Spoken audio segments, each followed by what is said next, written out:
hear me up there? I say no. Don't try to steal my children. I will report you, Mr. Kadam, for making too much noise. And I will report you for attempted child abduction. Have you even asked the boy what he wants? You deliberately seduce him. You seduce his mind with your awful, tasteless, empty sauces, with your pitiful little squashed bits of garlic. That is called subtlety of flavor. It's called meanness of spirit. If you have a spice, use it. Don't sprinkle it. Spoon it in. What you do not seem to understand, that there is such a thing as enough. Enough is enough. Arrête. Yes, enough of you. Always up there like a queen or something. You tell him it's classical. What is classical? Classical comes from the word class. Ah. And that is what he will learn in my kitchen. He will learn how to cook with class.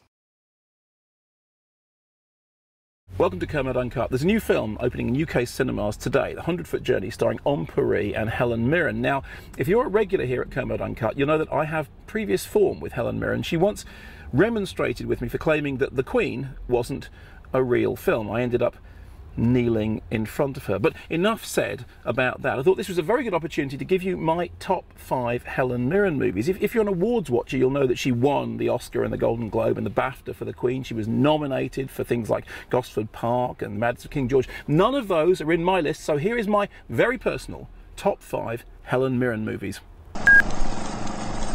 At number 5, and I know what you're going to say, Caligula. Yes, it's a total disaster. As the director Tinto Brass said, it was a film which began being about the orgy of power, but ended up being about the power of the orgy, thanks to the interference of producer Bob Guccione. But at the centre of it are 2 terrific performances by Malcolm McDowell and Helen Mirren. They'd worked together on Oh Lucky Man, which is a really, really wonderful movie, but somewhere in the great catastrophe of Caligula, there is a good film struggling to get out, and most of it is Helen Mirren.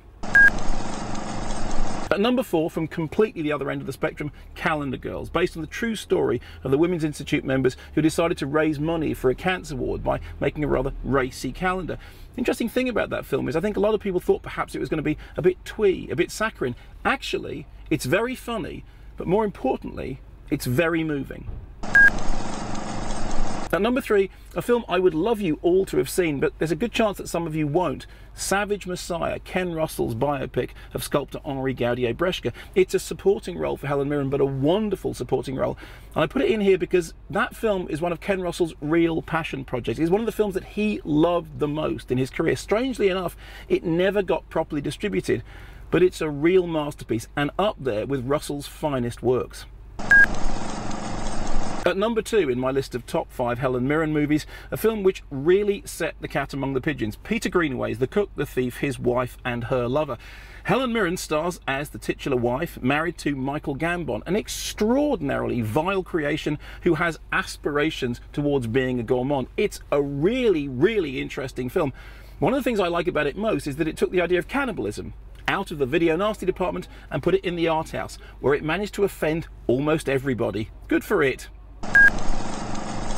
Which brings us to number 1, my favourite Helen Mirren film ever, and I'm sure it'll be many of your favourites too. I'm talking, of course, about The Long Good Friday, John Mackenzie's groundbreaking British crime thriller.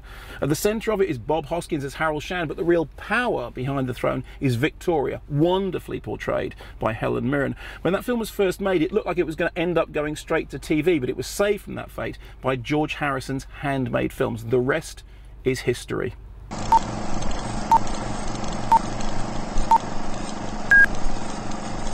So that's it. That's my list. Which ones have I left out? Which are the Helen Mirren films that really stand out for you? Which ones did you like? Which ones were you not so crazy about?